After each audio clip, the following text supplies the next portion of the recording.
Hello Lakshmi చెప్పమ్మా. టమాటాలు లేవమ్మా. ఎక్కడున్నా ఇప్పుడు నువ్వు? వస్తున్నావా? ఎక్కడున్నా? కింద పైకి వస్తున్నావా? అయ్యో లేవా, నేను పైదాకా వచ్చేసానమ్మా.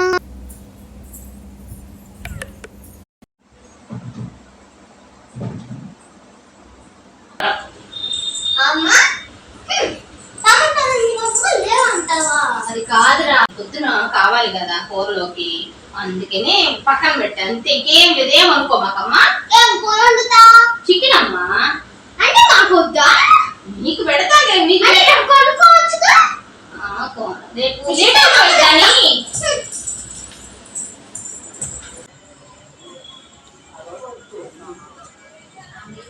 ఏంది ఇక్కడే ఉండిపోయా? అంతా అనుకుంటే ఏముంది? ఫోన్ ఉందా? ఇదిగో నీ ఫోన్ నాకు దేనికి, తీసుకోని ఇల్లు